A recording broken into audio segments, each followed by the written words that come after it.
Hola amigos, ¿cómo están? Estamos acá en Señal 3 Noticias y estamos entrevistando a Roberto Villaseca. Hola Roberto, ¿cómo Hola, estás? Polo, ¿cómo estás? De nuevo. Sí, bien. ¿Cómo te ha ido Roberto? Bien, todo bien, todo bien. Ya, oye, ¿tú qué estudiaste? Yo estudié Administración Industrial en la Universidad de Santiago. Tengo un máster en Educación de la Universidad Metropolitana de Ciencia y la Educación y ahora estoy terminando un doctorado en la Universidad Arci. Ya. Hoy día en la Un doctorado, universidad. un doctorado en Educación y Cultura Latinoamericana. Ya, pero en la Sí, universidad sí. sí, ¿Y no claro. está cerrada? Bueno, hay un proceso de cierre ahí, está decretado un cierre. Muchas personas al interior de la universidad piensan de que es un cierre que tiene carácter político para terminar con una línea de pensamiento que no le gusta a las instituciones y no le gusta principalmente a la élite y a a la oligarquía chilena. Oye, ¿qué pasó en el Arce? En el ARSI hay un proceso de administración de muchos años que en este contexto de mercado educativo hacían que la universidad fuera inviable. Hay una propiedad durante un periodo de esta gestión de ARSI del Partido Comunista, luego el Partido Comunista sale de la Universidad ARSI y esta situación, que está discutida hace bastante tiempo, eh, precipita, ¿no es cierto?, una crisis que se venía generando hace tiempo. Pero el Partido Comunista retira sus capitales dentro Mira, de la universidad. Creo que son más de 5.000 millones de pesos, ¿no? mira, esa situación está en discusión, no se ¿Ya? sabe bien, unos dicen que sí, otros dicen que no. La cosa Otros es que dicen que sí, más. la cosa es que sí, el Partido Comunista estaba en la Universidad Arci, Es que, que participó. desde ahí creo vino la crisis, ¿o Claro, no? hay una crisis que se viene arrastrando hace muchos años. ¿Ya?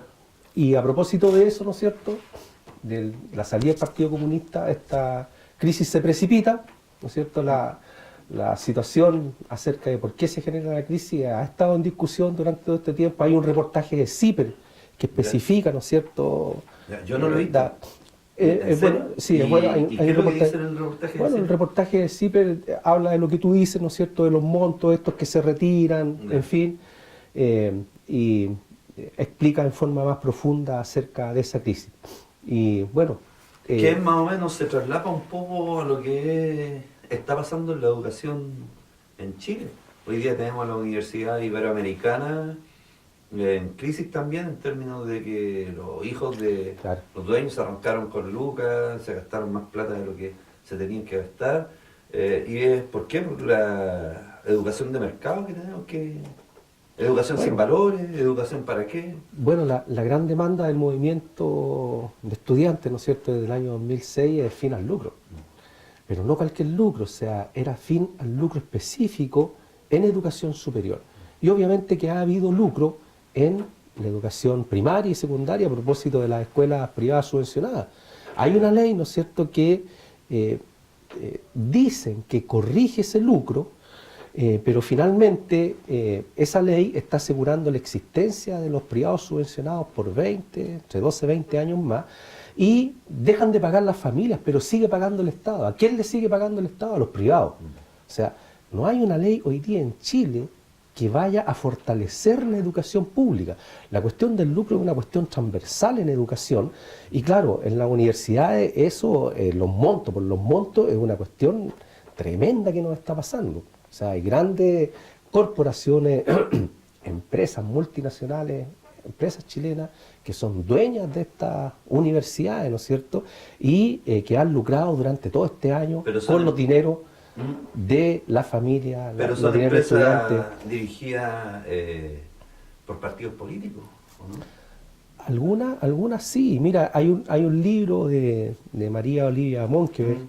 eh, que habla exactamente sobre eso y ahí está especificado claramente cuáles son estas corporaciones y las formas que han utilizado durante todo este año para lucrar con el dinero de la familia y muchas veces con los dineros del mismo Estado, a Sí. través de los fondos que aportan a las universidades. A mí, volviendo un poco atrás con el tema del ARSI, me da...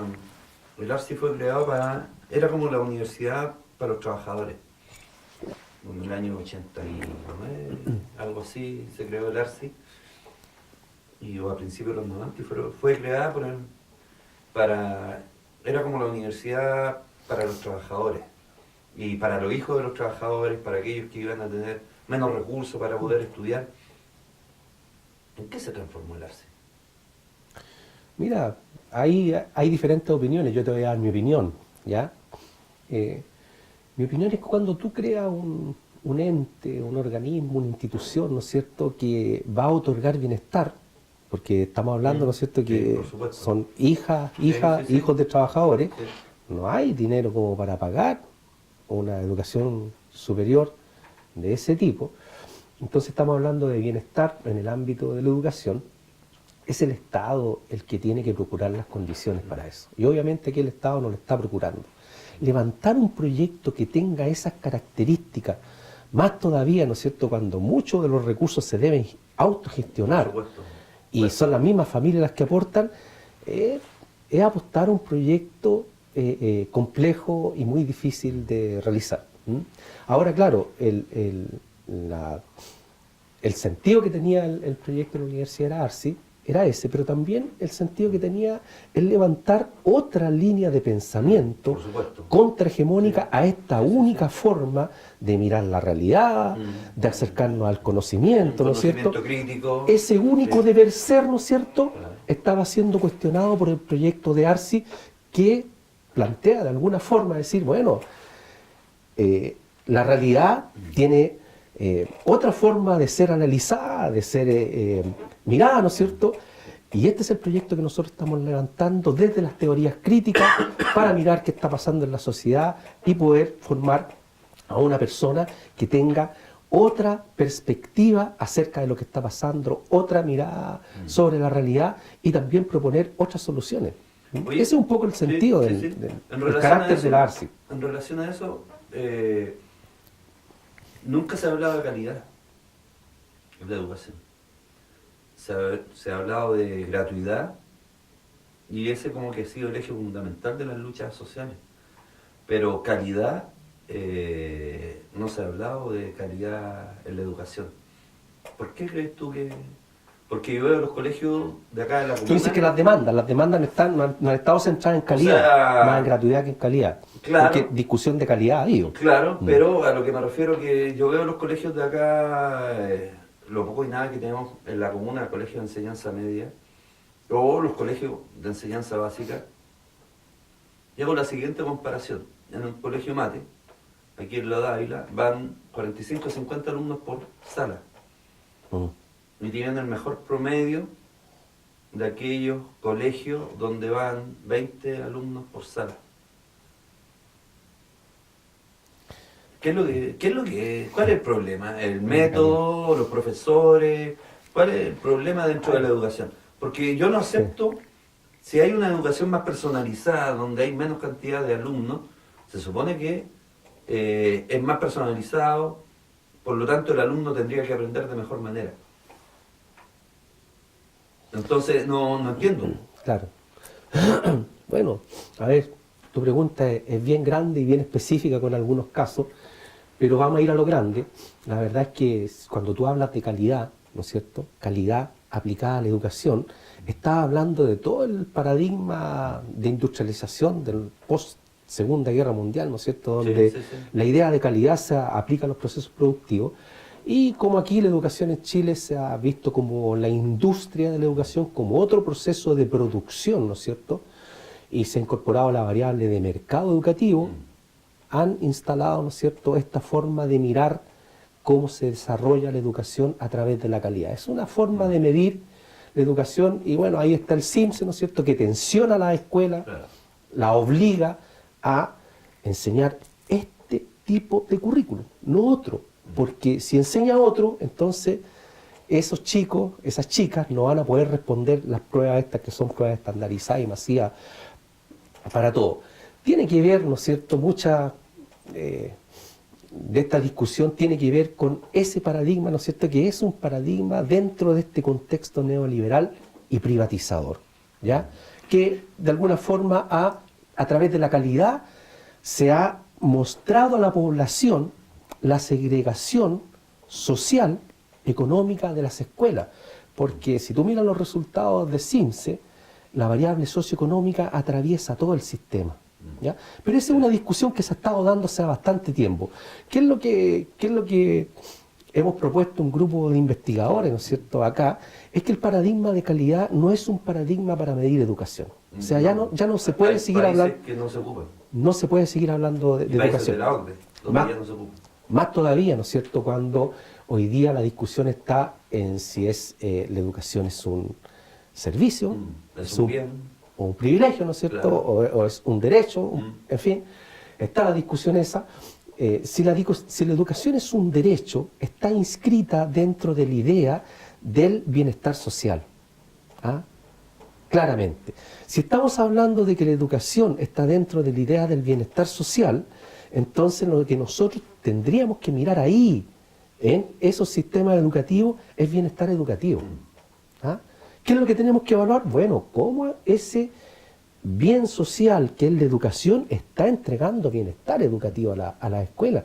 La calidad no tiene nada que hacer para medir educación en un contexto donde la educación es un derecho.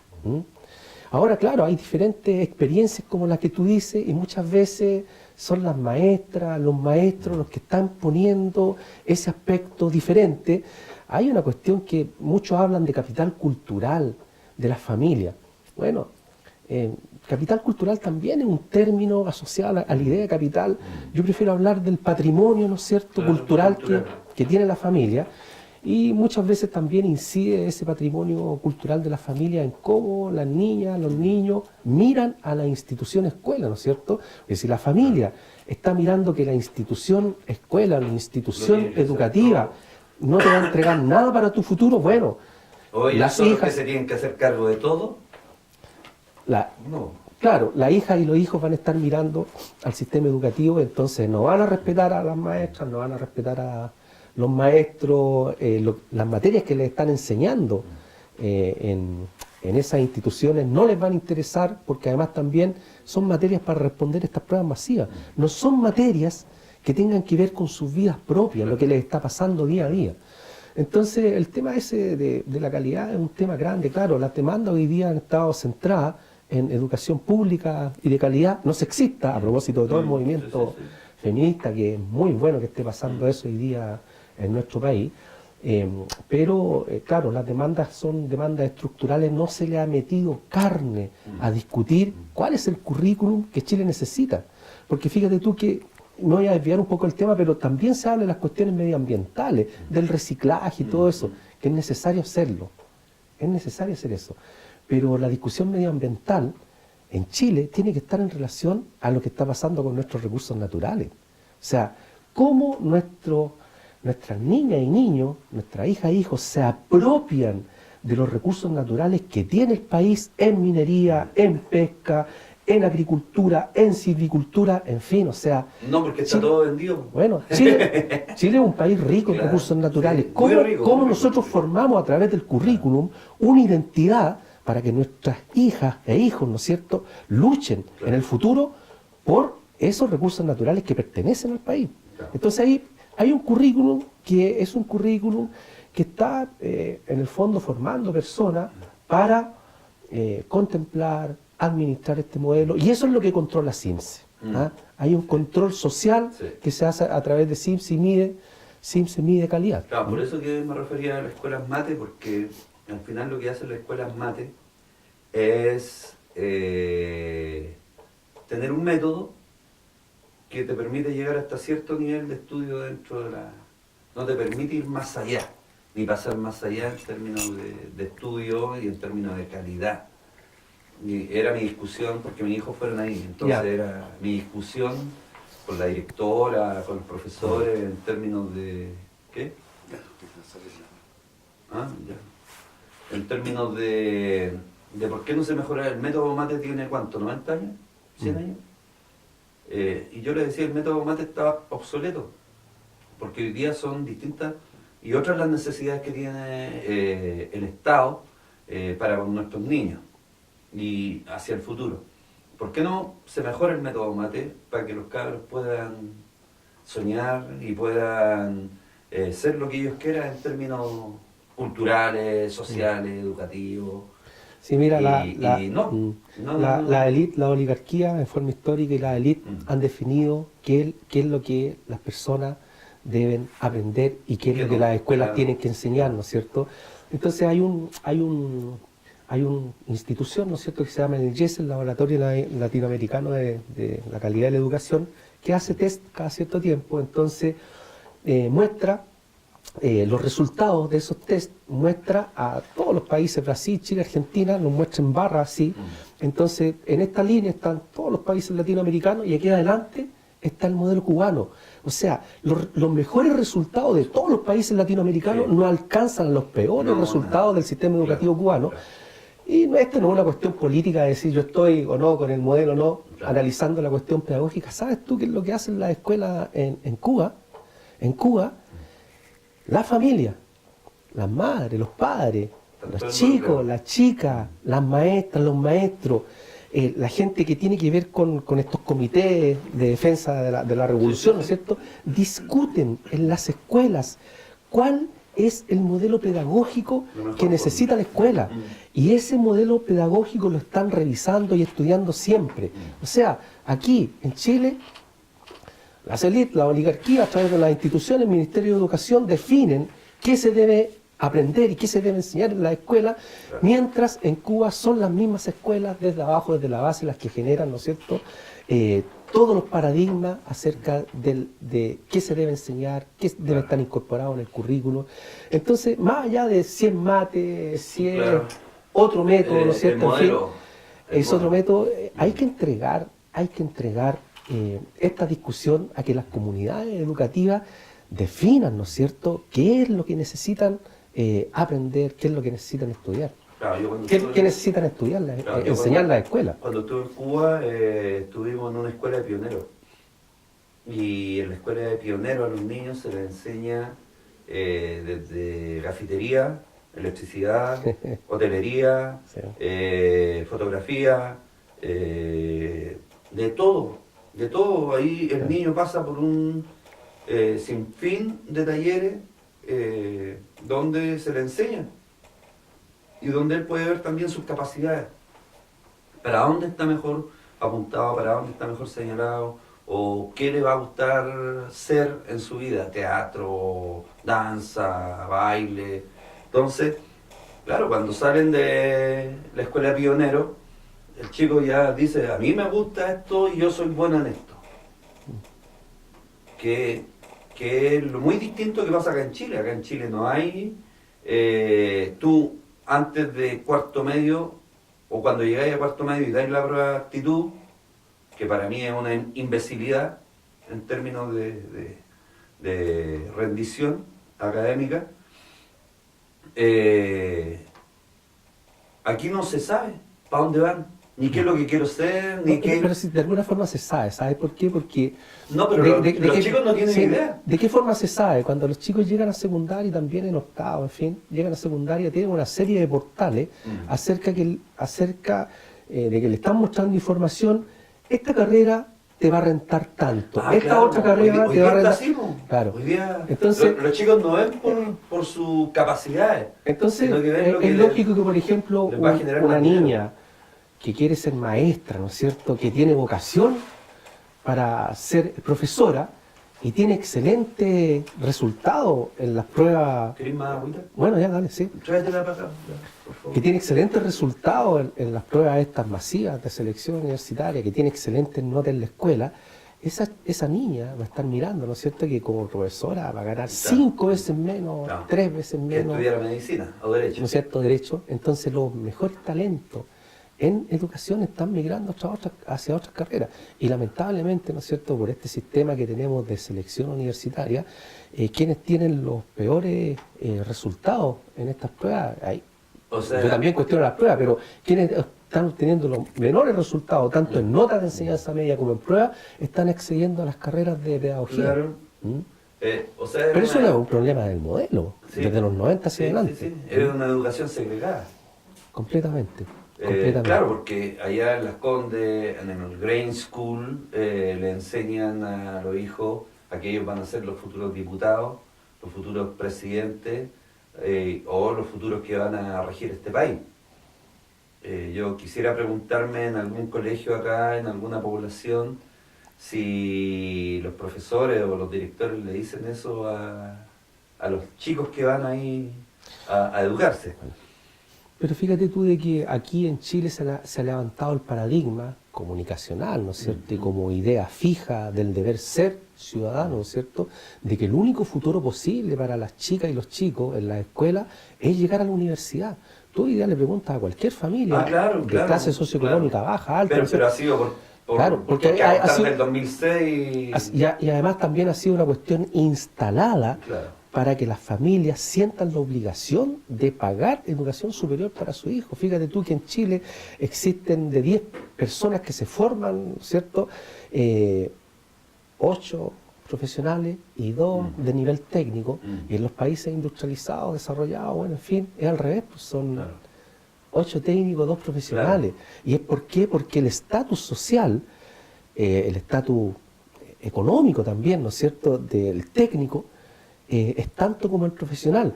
Fíjate tú que aquí tú atraviesas al otro lado de la cordillera y tú ves que el sistema educativo argentino ofrece carreras como intérprete en danza, orfebrería, teatro. Claro, orfebrería, ¿no es cierto? Entonces tú hoy día una chica o un chico va y le pregunta al papá o le dice al papá, ¿sabes papá que quiero estudiar intérprete en danza? Y la familia dice, ¿pero qué es lo que es? ¿O qué vas a ganar con eso? Claro. O quiero ser orfebre, pero vas a andar. Entonces, hoy día, lo posible, los oficios posibles en países tan cercanos son completamente diferentes y es porque hemos levantado paradigmas acerca del deber ser y el futuro de las chicas y los chicos diferente, ¿no es cierto? Diferente. Y hoy día, obviamente, que el sistema chileno, socioeconómico chileno, ¿no es cierto?, está levantando un paradigma del consumo, del consumo y de la competencia. No está mirando formar personas que busquen su vocación. Claro. Porque además también, como somos un país que entrega materias primas, no tenemos un desarrollo industrial que nos permita tener campos laborales en los cuales las personas puedan obtener buenos salarios. Estamos remitidos a las empresas de servicios, ¿no es cierto?, que pagan salario medio, ¿no es cierto? Hay estudios que dicen que casi el 70% de la fuerza laboral en Chile recibe un salario entre 350 a 400 mil pesos. Y en eso también están inscritos las maestras y los maestros que son dentro del ámbito de los profesionales quienes menos salario obtienen. Oye, entonces, ¿cómo se vislumbra el futuro de Chile si no tenemos materia prima? Yo siempre he pensado... O sea, materia prima tenemos. O sea, pero materia para el desarrollo industrial. A eso voy. ¿Por qué? Porque tenemos el cobre, tenemos el litio, tenemos mar, tenemos campo, tenemos una cantidad de recursos naturales. Bueno, el mar está en manos de 7 familias más ricas de este país. El cobre está con los gringos, las empresas gringas. De hecho, Codelco tiene un poco porcentaje, un 20% del porcentaje del cobre de Chile. El litio se está entregando a Soquimich. ¿Podríamos ser un país desarrollado con los recursos naturales que tenemos? O sea, con los recursos naturales que tenemos, nosotros podríamos ser uno de los países más ricos del mundo. Me lo decía mi papá. Mi papá me lo decía hace, no sé, 40 años, 45 años. Me decía, hijo, aquí podríamos ser uno de los países más ricos del mundo. Sí, claro. Si es que se entregaran para todos por igual los recursos. Podríamos tener 2, 3 casas, podríamos tener educación gratuita, salud gratuita, podríamos tener calidad de vida. Pero no lo tenemos porque está en manos de los más ricos. Ante eso, ¿qué ¿Qué se le puede decir a las nuevas generaciones? A los cabros que están encapuchados en la calle luchando por el sesgo en la educación o porque quieren otro tipo de educación más inclusiva que más exclusiva. También va con el tema del género. ¿Qué se le puede decir a aquellos que hoy día están decepcionados de todo este sistema y que se les mete preso? Cabros de 13, 14 años, 15 años, 16 años, se les está deteniendo, se les está metiendo preso. ¿Por qué? Bueno, qué bueno que tocaste ese último tema, porque hay que comprender que en estos modelos neoliberales, autoritarios como el que vivimos aquí en Chile, ¿no es cierto? Si no hay consentimiento de las personas, hay coerción. ¿Ya? Así es como ha operado este modelo desde la dictadura hasta ahora en forma invariable. ¿Ah? No ha habido cambio. Trajimos el modelo español. No ha habido cambio en democracia. eso. O sea, la represión ha estado presente desde la dictadura hasta ahora en forma invariable. Claro. Y ha adquirido diferentes formas. ¿Qué pasa con las chicas y los chicos que están hoy día en las escuelas y que son quienes están saliendo a protestar? Es una situación compleja porque se ha estigmatizado a estos chicos como delincuentes, violentos, terroristas. Y la verdad es que son las secundarias, los secundarios quienes pusieron en el debate público la crisis de la educación en Chile, y ya a más de 10 años, 12 años que ocurre la movilización de los pingüinos del 2006, el statu quo de la situación se mantiene invariable. Es más, todas las reformas y leyes que se han dictado para de alguna forma responder a las demandas que levantan la movilización del 2006, después de los universitarios, el 2011, han sido reformas privatizadoras y neoliberales, invariablemente. Entonces, ¿qué se puede esperar de una generación de jóvenes que no encuentra respuesta de las instituciones, donde estos jóvenes están viendo que las instituciones que son, podrían ser, ¿no es cierto?, el deber ser de estos jóvenes, carabineros, militares, vinculados a graves violaciones de los derechos humanos, vinculados a graves casos de corrupción. Miran hacia el lado de la iglesia, todo lo que está pasando hoy día con la iglesia, que es un punto aparte de discutir, pero mucha gente en Chile es católica.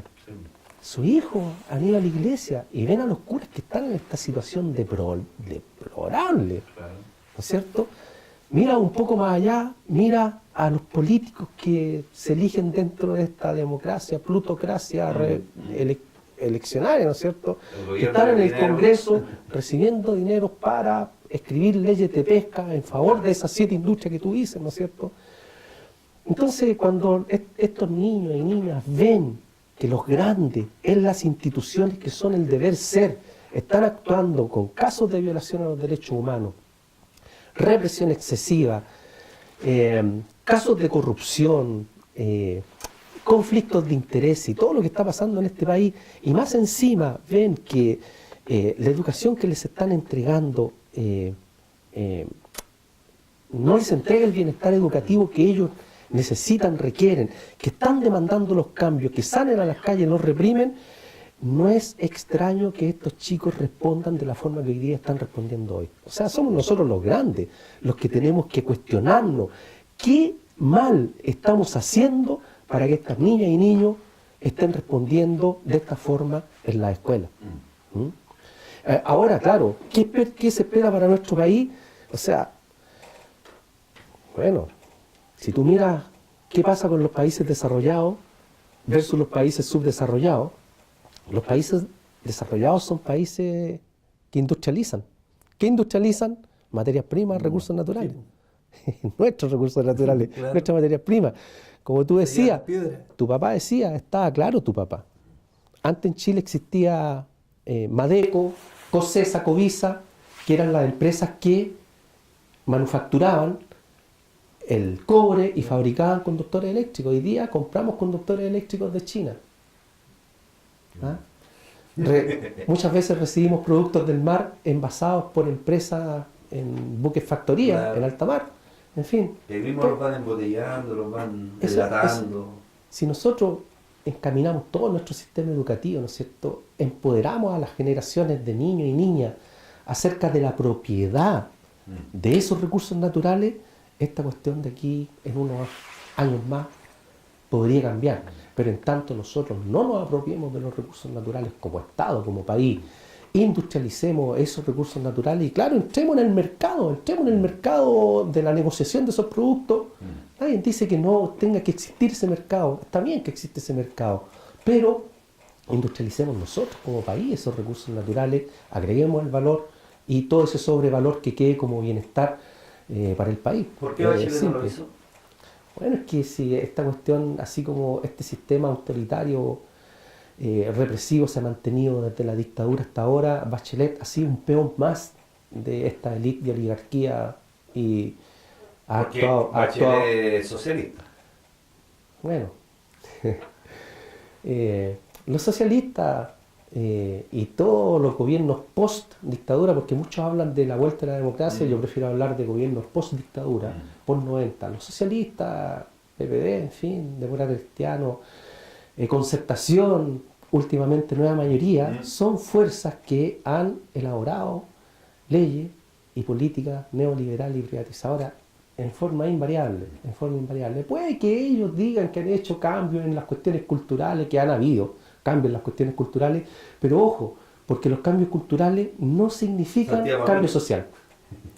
Los cambios culturales en ningún caso significan cambio social estructural, y lo que necesitamos en Chile es el cambio social estructural. Está bien que existan cambios culturales, está bien, lo estamos viviendo hoy día, ¿no es cierto?, con todo este movimiento de mujeres, ¿no es cierto?, que está empoderada, ¿no es cierto?, por una cuestión de derecho, en fin, por una cuestión de patriarcal, machista que existe en la sociedad. Está bien que exista eso, pero no hay que perderse de que todavía siguen siendo cambios de corte cultural y que no necesariamente se podrían transformar en un cambio social estructural, que es lo que necesita el país para otorgar bienestar a la población. Bachelet ha sido un peón más de la oligarquía y la élite y ha actuado en concordancia de eso. O sea, gran parte de la represión, si tú miras los números de personas encarceladas durante las movilizaciones en dictadura, durante el año 2006, en el mes de julio del 2006, en promedio hay más detenciones que en dictadura. O sea, Bachelet reprimió a los estudiantes tal cual se reprimían en dictadura. Bachelet reprimió al pueblo mapuche tal cual se reprimió durante los otros años. O sea, es invariable. No ha habido cambio. Ella no por ser mujer, ella ha significado un cambio acerca de todas las políticas de la élite y la oligarquía aquí en Chile. Oye, para terminar, ¿qué te parece que hoy día los milicos, los militares, tengan un desfalco por facturas clonadas de más de 200 millones de dólares, cuando tenemos un gobierno que está bajando todos los presupuestos de todos los ministerios casi, en términos de que no hay dinero? Pero tenemos al Paco Gate, que supuestamente, yo creo que es mucho más, pero que decía el otro día que en total eran como 60.000 millones de pesos que se han robado los Pacos. Tenemos 200 millones de dólares, que serían 60.000, 120.000 millones de pesos, casi 130.000 millones de pesos que se han robado los milicos. ¿Para qué vamos a hablar de la Marina, de la aviación, que no se ha sabido nada, pero que deben estar ahí calladitos? A mí me tocó en una ocasión tratar de prestarle servicio a la aviación, y el el oficial que estaba a cargo de las mantenciones, me dice: ya, si usted nos presta, me tiene que dar el 20% de su facturación. Yo lo quedo mirando y digo: pero si ese es mi dinero. No, pues que si usted quiere tener el trabajo acá, me tiene que entregar el 20% de su facturación. Ah, ya. Después no lo vimos mal, tipo. Pero sí, y te estoy hablando de hace 20 años atrás, ¿cuánto es el robo, la coima que ha pasado por las Fuerzas Armadas durante todos estos años, sin control, porque además ellos se llevan la ley del cobre? Y no le tienen la ley reservada y no le tienen que rendir cuenta a nadie. ¿Qué te parece esa situación en términos de que hay una persona que se la llevan presa por un celular, le dan 10 años de cárcel? Y estos otros ni siquiera van a pasar un año en cárcel, porque los delitos económicos aquí en Chile son casi nada. Bueno, tu pregunta es tan grande, pero se puede responder con una frase tan pequeña. A mí me parece de lo peor. Eso es de lo peor lo que nos puede pasar en este país. Y, y por eso te hablaba que no necesariamente los cambios culturales se transforman en cambios sociales estructurales, y lo que se necesita ahí es una reforma, un cambio estructural en términos de la ley está reservada el cobre. Ese es lo que está causando, generando que existan todos estos casos nefastos y de lo peor que están mirando nuestra hija, nuestro hijo, ¿no es cierto? Es de lo peor lo que está pasando en este país. ¿En qué momento Chile hizo ese clic que nos transformamos en lo que hoy tenemos? O a lo mejor hace rato. Bueno, es bueno que había nosotros... estado todo oculto durante muchos años. Es bueno que nosotros realicemos cuando ocurrió ese punto de inflexión que transformó a Chile en lo que hoy tenemos como país y en lo que hoy son estas instituciones. ¿Ah? O sea, si tú te pones a analizar institución por institución, ¿cuál más, cuál menos? Claro. ¿Ah? ¿Cuál más, cuál menos? O sea, ¿cuál es el ejemplo que los grandes, estas instituciones, le están dando a las nuevas generaciones? Y ante ese statu quo que se mantiene y este ejemplo que se le están dando a estas niñas y estos niños, nosotros más todavía los estamos estigmatizando, Claro. los estamos poniendo en una categoría de delincuentes, Claro. terroristas, violentos, y no estamos viendo qué estamos haciendo nosotros sobre por qué esos niños están respondiendo de esa forma. Ahora, claro, es re complejo lo que tú planteas, porque hay un poder ahí hegemónico, ¿no es cierto?, que no mueve un centímetro el statu quo de la situación, Claro. y ese poder hegemónico que está constituido, ¿no es cierto?, por estas instituciones, no va a legislar en contra de ese poder mismo. No. O sea, ya está claro que va a ser así. De la élite, en contra de la élite. ¿Qué es lo que hay que hacer? La gente se Claro. tiene que organizar en los barrios, la gente se tiene que organizar en sus cuadras, en sus poblaciones. Y no votar por los mismos hueones de siempre. Y tienen que existir medios de comunicación Claro. como este, ¿no es cierto?, que muestren esa realidad que no se muestran en los otros medios de comunicación, y que ayudan a las personas a construir un imaginario en oposición a eso que no queremos. Claro. A eso que no queremos. Muchas veces nos muestran, ¿no es cierto?, los afiches del candidato, ¿no es cierto?, incluso photoshopeados, lindo, diciéndonos que ellos van a ir por el cambio, pero ese cambio es un cambio mentiroso. Claro. Entonces, ¿de qué forma estos medios de comunicación, de qué forma el sistema educativo empieza a formar conciencia sobre esta otra realidad, ¿no es cierto?, que no es la realidad que nos están mostrando Claro. todos los medios de comunicación, que nos está enseñando el sistema educativo, ¿no es cierto? ¿De qué forma nosotros estamos mirando esa realidad para poderla transformar? Si la cuestión es que si no podemos mirar el mundo, entonces ¿cómo podemos transformarlo? Claro. El problema es que dicen que estos medios somos terroristas. Bueno, El mira, Estado o los gobiernos de derecha más que otros, y también dentro de la nueva mayoría, dicen que estos medios de comunicación somos terroristas, que hacemos apología del terrorismo. bueno, mira, siempre la hegemonía, cuando no hay consentimiento, va a responder con coerción, y eso forma parte de toda esta mirada represiva y castigadora que hay que hacer contra quienes se oponen a esta situación. Y para finalizar, ¿no es cierto?, me gustaría volver al tema de la Universidad Arci, porque un poco esto, la comunidad Arci piensa de que a propósito de las crisis que se generaron por toda esta historia que un poco discutimos y que está analizada en diferentes textos e investigaciones, ¿no es cierto?, la cuestión concreta es que hoy día, a propósito de esta crisis, la Universidad Arci, hay un decreto del Ministerio que propone el cierre de la universidad. En este proceso de cierre, en la DIVESUB, la División del Ministerio de Educación de la Educación Superior, está generando un convenio con la Universidad Católica del Maule por solamente algunos estudiantes. Han habido conversaciones, reuniones con la DIVESUB, pero la DIVESUB no reconoce la calidad de estudiante a los estudiantes de posgrado en la Universidad Arci. Y esa es una cuestión grande y es una alerta para todos los estudiantes que están haciendo estudios de posgrado en universidades chilenas. Ante cualquier conflicto, cualquier situación, la DIVESUB está diciendo a los posgrados de la Universidad Arci que no tiene ninguna injerencia sobre la solución del problema y que solo va a actuar ayudando a ver de qué forma posible, en la medida de lo posible, podría abordar el problema.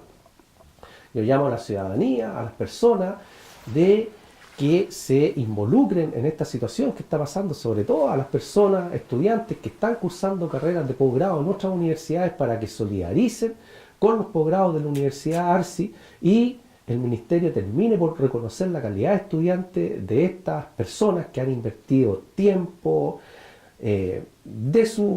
quitando tiempo a su trabajo, quitando tiempo a su familia, invirtiendo recursos, años de estudio para obtener un grado académico, y que hoy día el Ministerio de Educación no está reconociendo la calidad de estudiante de estas personas. Es una situación grave que está pasando en el país y debe poner en alerta sobre todo a las personas que están haciendo cursos, programas de posgrado en las diferentes universidades que existen en Chile. También llamo a la ciudadanía a que se involucre sobre todo este tipo de situaciones que están pasando en este país, que miremos esta otra realidad, que nos organicemos de otra forma. Hay que buscar otra forma de comprender el futuro de nuestro país. Lo que me preguntaba Polo, son otras formas. Ya no fue ni la concertación, no fue la nueva mayoría, ya no lo fueron, no es tampoco este gobierno, son otras formas, y esas formas hay que discutirlas, hay que conversarla, analizarla, tenemos que reunirnos en torno a buscar esos acuerdos, ¿no es cierto? Porque aquí se necesita otro acuerdo social diferente a los que han levantado desde los años 90 todos los gobiernos post-dictadura. Bueno, Roberto, muchas gracias por Gracias, estar acá, Polo. y Gracias por la agradecemos invitación. tu aporte a la sociedad en términos de dar otra mirada a lo que es la educación hoy día en Chile. Ok. ¿Ya? Así que muchas gracias. Gracias, Polo, por la invitación.